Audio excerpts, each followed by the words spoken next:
Orang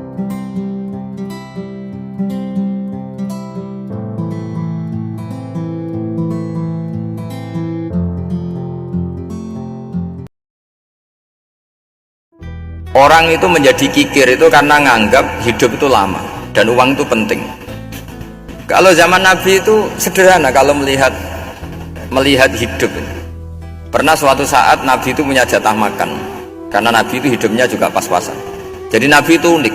Beliau di satu sisi kaya raya, bisa ngurmat Abu Hurairah, Ammar, Suhaib, Ashabu Sufa itu dirawat Nabi semua. Itu kan kaya, bisa ngerawat sekian orang.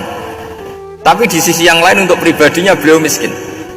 Kadang nggak bisa makan hari itu, tapi di saat yang sama bisa merawat ahlus suffah. Jadi keliru kalau orang hanya cerita Nabi itu miskin, untuk makan dirinya aja susah.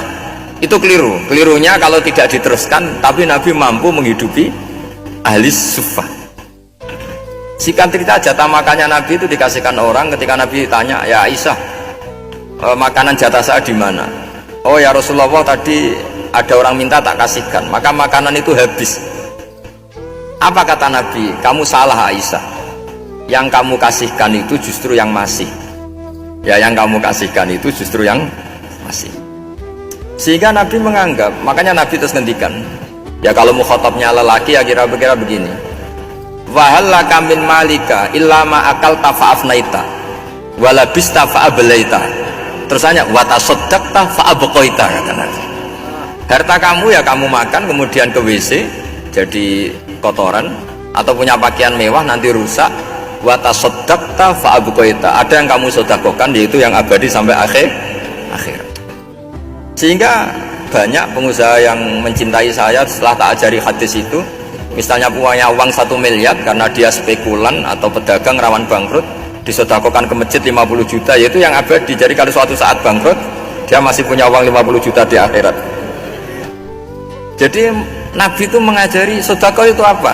Ya sedekah itu pengabadian uang. Kalau kita kan enggak, bilang sedekah itu nguras uang. Itu pikirannya setan, dan pikirannya orang Islam.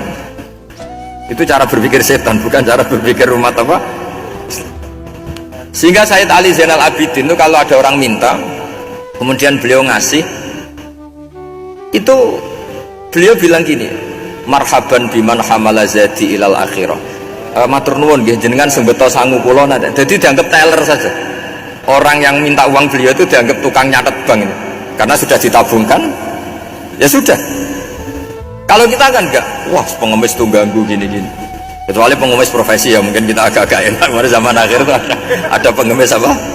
Profesi. Jadi repot teman.